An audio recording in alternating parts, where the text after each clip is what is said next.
एक दौर था जब स्टार्टअप्स का नाम सुनते ही लोगों के मन में इंस्पिरेशंस की बात आती थी। खुद भी एक नया स्टार्टअप करने के लिए लोगों के मन में प्रेरणा जगती थी। पर कुछ स्टार्टअप्स लीडर ने ऐसा झोल मचाया, ऐसे कारनामे कर दिखाए कि लोग आज स्टार्टअप्स के नाम पे इन्वेस्टिगेशन की बात करने लगे हैं। बायजूस, गो मैकेनिक, जिलिंगो या भारत पे, ये स्टार्टअप्स एक के बाद एक यूनिकॉर्न बने और फिर इनकी लीडरशिप ने कुछ ऐसा कमाल कर दिखाया कि ये सीधे धूल में मिल गए, यानी यूनिकॉर्न से सीधे डस्टबिन यूनिकॉर्न। नमस्कार, मैं बीडी वर्मा, सर्टिफाइड ट्रेनर और कोच। स्वागत करता हूं आपका हमारे इस चैनल पे, जहां हम जिंदगी, काम और लीडरशिप के सबसे बड़े लेसन सीखते हैं। तो तैयार हो जाइए, लाइक का बटन दबाइए, चैनल को सब्सक्राइब कीजिए, बेल आइकन को प्रेस कर दीजिए और हाँ, साथ ही साथ अपने दोस्तों के साथ शेयर करके इस वीडियो के बारे में ज़रूर बताइए, जिससे कि वो भी स्टार्टअप्स के लीडर्स का असली चेहरा जानने के लिए तैयार हो जाए। आज हम जानेंगे कि कैसे इन लीडर्स के एक दो गलत फैसलों ने इनके करोड़ों के सपनों को गंवा दिया, कैसे फंडिंग की बारिश में लीडरशिप की मिट्टी धुल गई। तो वीडियो को अंत तक जरूर देखिएगा, ये हम सब एस्पायरिंग लीडर्स के लिए एक बहुत बड़ी सीख है। बायजूस ने एजुकेशन को ग्लैमर दिया। इनकी मार्केटिंग इतनी एग्रेसिव होती थी, इनकी ब्रांडिंग इतनी पॉपुलर हो गई थी, बड़े बड़े स्टार्स इनके ब्रांड को प्रमोट कर रहे थे, जिसकी वजह से हर एक पेरेंट्स को ये लगने लगा था कि अगर हमने अपने बच्चे को बायजूस की स्टडी नहीं दिलवाई है तो हम अपने बच्चे के साथ एक बहुत बड़ा अपराध कर रहे हैं। हर पेरेंट्स के मन में फोमो क्रिएट हो गया था।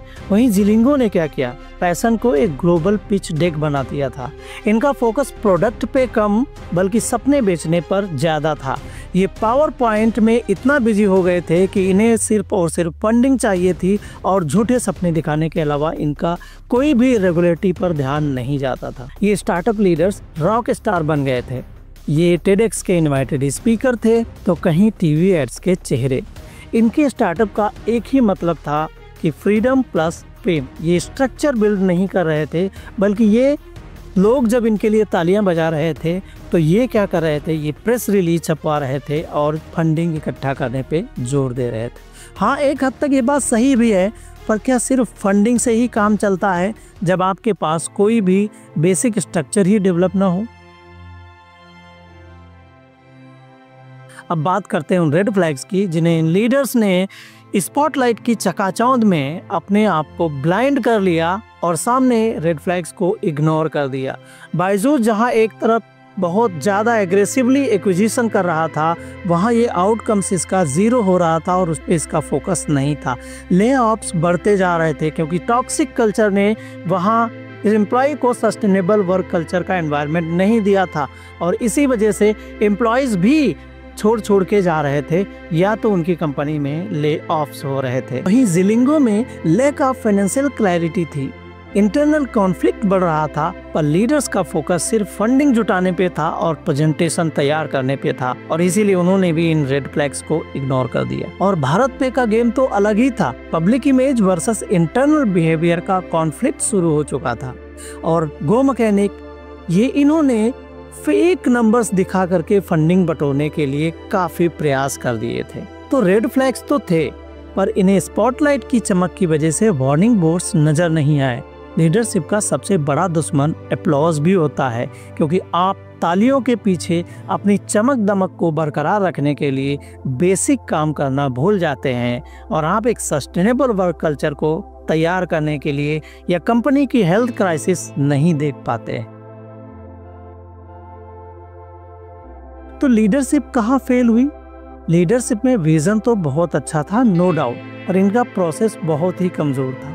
इनकी ईगो हमेशा हाई रहती थी और लिसनिंग बिल्कुल जीरो, जबकि ये हर ऑर्गेनाइजेशन के लिए बहुत बड़ी खतरे की घंटी होती है। सस्टेनेबल कल्चर की बजाय ये फास्ट ग्रोथ पे फोकस कर रहे थे। इमोशनल इंटेलिजेंस बात ही मत करिए, वो बिल्कुल एब्सेंट था। और ये जो फाउंडर्स थे, ये बिजनेस ही नहीं भूले थे, ये लोगों को भूल चुके थे, प्रोसेस को भूल चुके थे और तो और प्रोडक्ट भी इनके दिमाग से बिल्कुल गायब हो चुका था। अगर आपके फॉलोअर्स बहुत हों, आपकी कंपनी की वैल्यूएशंस बहुत अच्छी हो और आपकी टीम आपसे डरती है, तो आप लीडर तो नहीं हैं, पर डिक्टेटर जरूर हैं।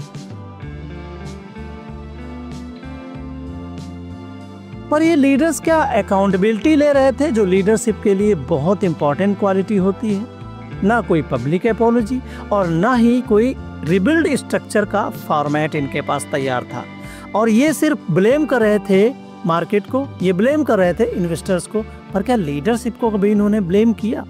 मीडिया ने कभी इन फाउंडर्स को हीरो बना दिया तो कभी विलेन, क्योंकि मीडिया का काम ही यही था। लीडरशिप का काम केवल विजनरी होना नहीं होता है, जिम्मेदारी लेना बहुत इंपॉर्टेंट होता है। और ये जो माइक है ना, ये माइक सिर्फ कीनोट स्पीच देने के लिए नहीं है, ये कन्फेशन करने के लिए भी होता है। लीडरशिप लेसन्स हर फाउंडर्स के लिए बहुत इंपॉर्टेंट होते हैं, तो आपको भी ये बात ध्यान में रखनी चाहिए।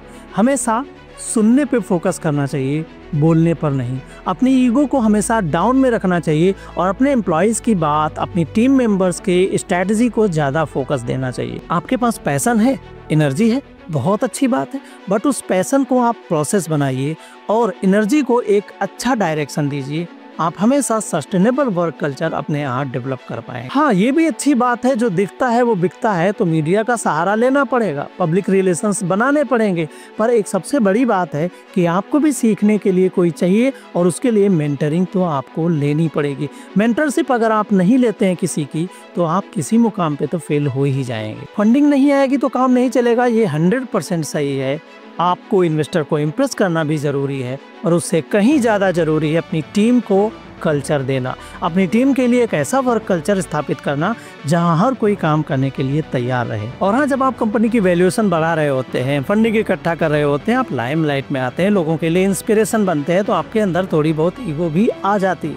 इस ईगो को आपको एग्जिट करना पड़ेगा, एम्पैथी को डेवलप करना पड़ेगा, क्योंकि जानते हैं जो स्टार्टअप्स होते हैं वो सिर्फ फंडिंग से नहीं चलते, उनके लिए आपको एक मजबूत फाउंडेशन भी बनाना पड़ता है। तो दोस्तों, बायजूस से लेकर के जिलिंगो तक का ये सफ़र आपको बताता है कि आपके पास आइडिया बड़ा हो सकता है, आपके पास पैशन हो सकता है, आपके पास एनर्जी हो सकती है, पर आप अगर एक सस्टेनेबल वर्क कल्चर नहीं डेवलप कर पाते हैं, आप अपनी लीडरशिप में लापरवाही बरतते हैं, रेड फ्लैग्स को इग्नोर करते हैं और सिर्फ फंडिंग पे रहते हैं, तो आपका आउटकम्स ज़ीरो हो जाएगा। और इसी वजह से आप अर्श से फर्श पर आने में आपको देर नहीं लगेगी। एज ए यूथ ड्रीमर आप भी लीडर बन सकते हैं, पर आपको एक बात याद रखनी पड़ेगी, लीडरशिप का काम सिर्फ आगे चलना ही नहीं होता है, बल्कि जिम्मेदारी के साथ चलना होता है। तो अभी तक आपने देखा कि कैसे बायजूस, भरत पे, गो मैकेनिक, जिलिंगो, इन सब में रेड फ्लैग्स थे, पर इनकी लीडरशिप ने स्पॉटलाइट की चकाचौंध में इग्नोर कर दिया।